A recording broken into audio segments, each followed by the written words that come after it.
First thing you notice when you walk into Performance Gains, at least for me, is the quote that you have on the wall, which says, change how you move. And when you change how you move, you change how you live. Can you talk a little bit about your philosophy over at Performance Gains?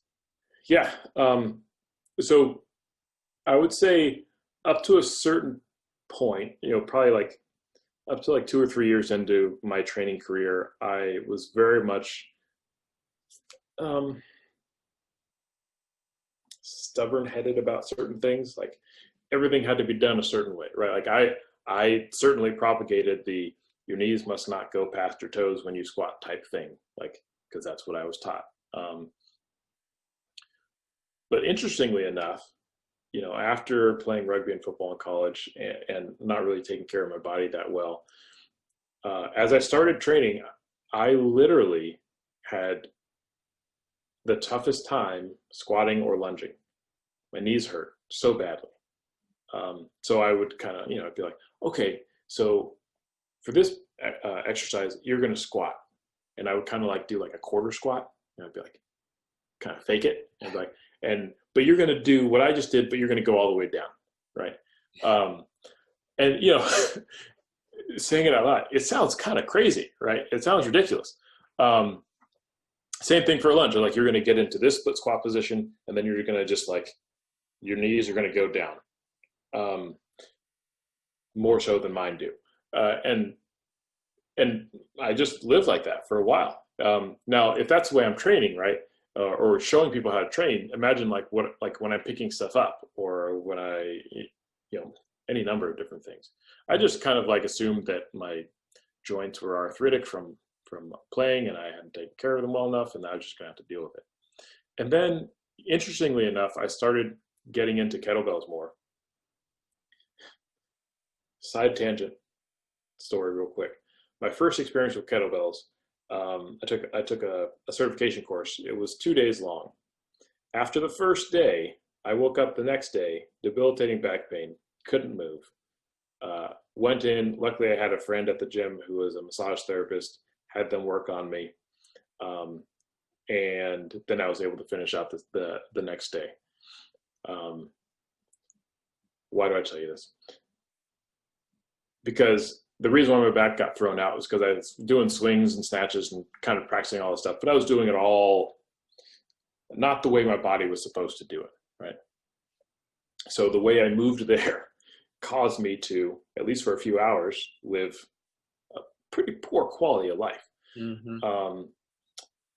But feeling better after that body work, I thought a lot more about what I was doing, where I was hinging from, when I was swinging, so that I didn't have like that issue. Literally never came back from that instance.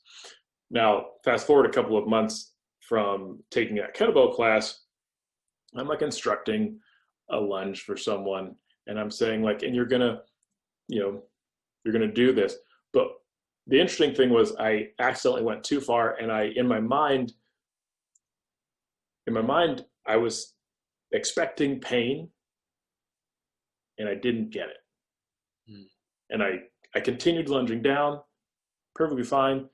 I was excited. I was like, all right. And then after you do that side, then you're gonna do the other side. And then I did the other side, and it was good too. And I was like, this is crazy. The only thing I can really like attribute that to was that I started doing kettlebell work, and I was working on my technique there. And it's likely that my library of movements that I was training and loading was pretty small prior to the kettlebells, which means that I was pretty restricted and not using other ranges of motion in my joints. And then, getting that injury in that first day of the kettlebell course caused me to also kind of like adjust how I was doing the kettlebells, which probably also adjusted how I was doing other things as well, which then changed. I still am not sure exactly what changed, right? I just know that something was different. So long story short, I thought that I had something structurally wrong with my body, right? I thought there was a problem with me, but really the problem was with how I was doing things. So it's not what I was doing, it's how I'm doing. It's not, so like all squats aren't created equally, right? All presses aren't created equally. All deadlifts, right? This is like, as you know, deadlifts are my baby. Like deadlifts are not bad for your back. It's the way we're doing it that's going to lead to us having back stuff if we don't kind of like fix things out. So this is my long-winded way of saying, you know, when you change how you move, you're literally changing, you're affecting what you're able to do in your life, right? And there's even, so that's just me anecdotally. We'll go on top of that. There's even tons of research that indicates, and most of this research is done on kids, that indicates that like the way we learn and the way we process information and the way that we like, whether we are like have high energy or things like that, has a lot to do with the way that we move. Not what we do, but the way we do it. So, you know, you can swing on monkey bars a certain way and not really get any benefit, or you can really swing on monkey bars and you can get a lot of movement and range of motion in the shoulder joint, and things are moving. So, yeah, when you change how you move, you literally change how you live, you change how you think, you change how you act, everything changes. Agreed. Yeah.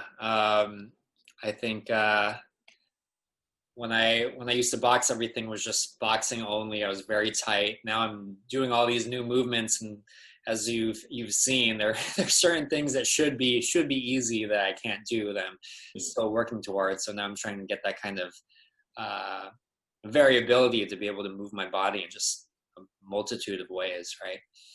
Yeah,